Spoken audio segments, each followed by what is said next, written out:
Pokiaľ ide o slovenský trh, ako som hovoril, tento trh sa začal rozvíjať až v roku 2010. To znamená, v porovnaní s okolitými krajinami je objem investícií výrazne menší. Napriek tomu, ako bankár môžem povedať, že tento rok všetky banky zaznamenali fotovoltaický boom.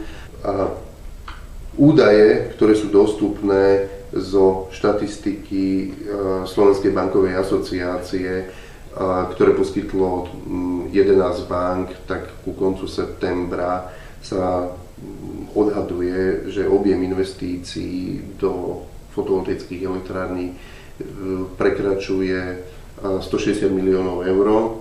Sú to čisto dlhodobé investičné úvery. Ďalší efekt pozitívny pre banky je vyvolaný tým, že s týmito investíciami idú aj krátkodobé investície, krátkodobé prevádzkové úvery a ďalšie finančné inštrumenty, ktoré sú nevyhnutné pre projektové financovanie.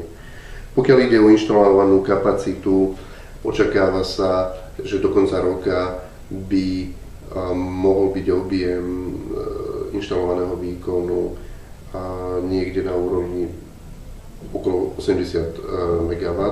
Podiel Unicredit Bank na investíciách do fotovoltaických elektrární presahuje 40% celkového slovenského trhu.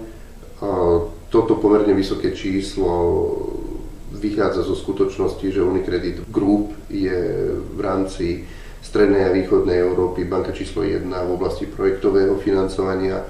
To znamená, že aj Unicredit Bank Slovakia má silné zázemie v oblasti projektového financovania. V skupine máme skúsenosti s týmto typom financovania, máme špecialistov, ktorí sa venujú práve fotovoltaickým elektrárňam, majú skúsenosti s technológiami, s dodávateľmi, takže v podstate, keď sa tento trh na Slovensku rozbehol a začali sme poskytovať prvé úvery, tak práve vďaka skúsenostiam, ktoré už skupina mala, tak sme mohli rýchlo, flexibilne a s pridanou hodnotou práve v oblasti poradenstva a nejakej koordinácie toho klienta a zaujať takéto významné postavenie na trhu.